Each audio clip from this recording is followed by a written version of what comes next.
Okay, there we go. Alright, since I'm sure everybody's wondering what the whole point of this video is, I'm just going to come out and say it.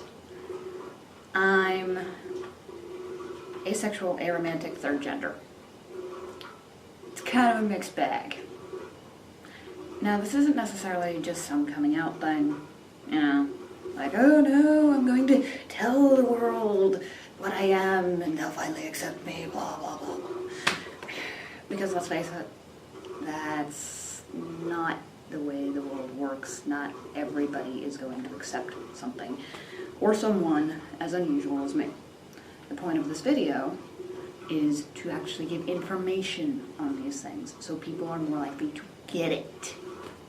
And, you know, maybe there's some of you out there that are like me in one aspect or another, and you would actually appreciate knowing what these terms are, what they mean, knowing that you're not the only one out there. So, let's start off with something simple. Asexuality. Most people have almost no clue about asexuality.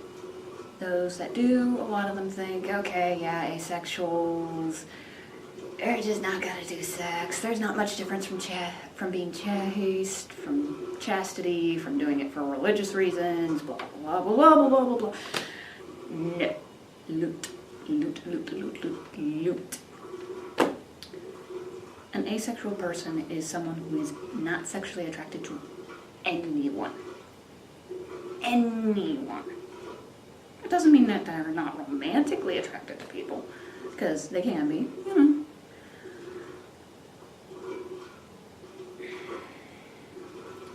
A lot of people don't necessarily get this. There is a spectrum of a person's sex drive level. Most asexuals, myself included, that I know of, are on the very, very, very low end, where our sex drive is like tiny, practically non-existent, laughable. However, since asexuality is more accurately someone who isn't sexually attracted to anybody, that therefore logically follows that you could have asexual people who have a huge sex drive. Just they aren't sexually attracted to anybody.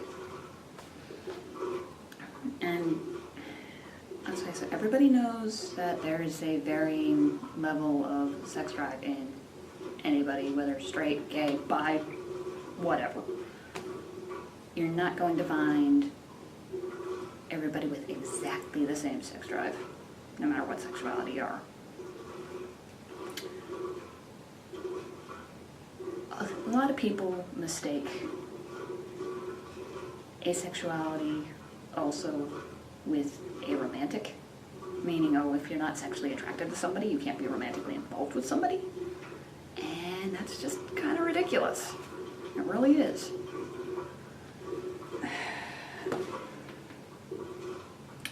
There are plenty of asexual people out there that are romantically involved, that have romantic relationships, that have someone that they love and devote their lives to. And they're happy. They really are. Yeah, the sex isn't really much of a part of it. If their sex drive is high enough and they talk things out with their significant other, yeah, the relationship will be fine.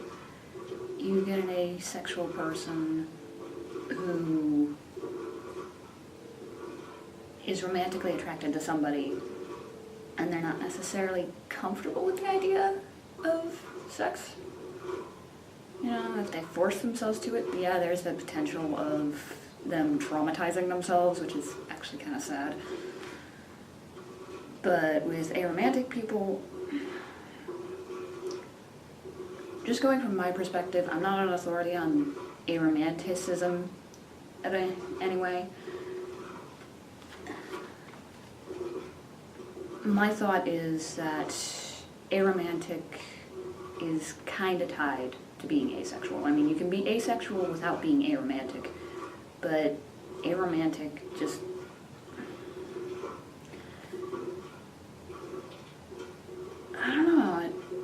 seems more like it'd be an asexual thing.